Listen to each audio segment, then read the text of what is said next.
Emily had always been drawn to old houses, and when she found the abandoned cottage at the edge of the forest, she knew she had to explore it. The villagers warned her it had been empty for decades, ever since the family inside vanished one rainy night. The house groaned as she stepped inside.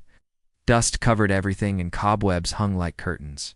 But it wasn't the silence that unnerved her, it was the whispers. At first, she thought it was the wind, but the voices grew clearer. He sees her. She shouldn't be here. Emily spun around, heart racing. "Who's there?" she called. No answer. She climbed the stairs, each step creaking louder than the last. In the hallway, she found a mirror. But the reflection didn't match her movements. The girl in the mirror smiled. Emily did not.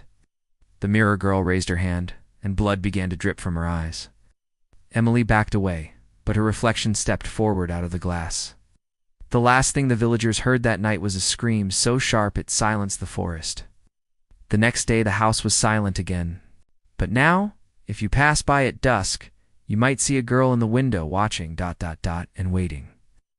Emily stumbled back, eyes wide as the mirror version of herself stepped forward, leaving the glass behind like it was water. Her mind screamed for her to run, but her body stayed frozen. The figure, her butt, not hurt, tilted its head, smiling with crimson-streaked eyes. "Why are you here?" The reflection whispered, voice echoing in the empty hallway. Emily backed away slowly, bumping into a door behind her. Without thinking, she turned the knob and slipped inside, slamming it shut. It was a child's room. Toys were scattered across the floor, untouched for years, and a small wooden bed sat under the window. Scratching came from the other side of the door, not knocking scratching, like nails dragging across wood. Emily pressed her ear against the door.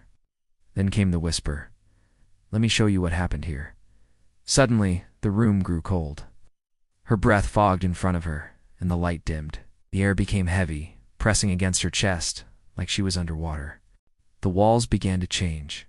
Blood slowly seeped from the cracks. Shadows formed in the corners, writhing and twitching like they were alive. The toys began to move on their own one by one, their heads turning toward her. A stuffed bear opened its mouth wide, far too wide, and from it came a child's scream that didn't end. Emily shut her eyes and screamed. When she opened them, she was no longer in the room. She was standing in the past. The cottage was full of life candles lit, a fire crackling in the fireplace. A mother, a father, and a little girl sitting at the table. But their faces were blank. No eyes, no mouths, just smooth, pale skin. She tried to move, but her body wouldn't obey. The little girl turned to look directly at Emily, even without eyes. Then the whisper returned clearer this time. They didn't leave. They were taken.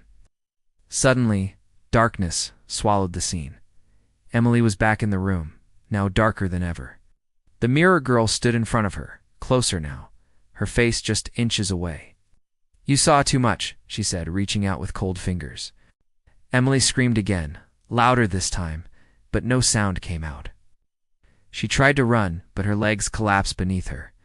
Then, silence. When Emily's eyes opened again, it was morning. She was lying just outside the cottage, covered in dirt and leaves. The house behind her looked untouched, as if no one had entered for years. She got up, shaking, heart still pounding. But when she glanced into the broken window, she saw herself inside, still in the hallway, frozen in terror. The real Emily had never made it out. Whatever returned to the world wasn't her.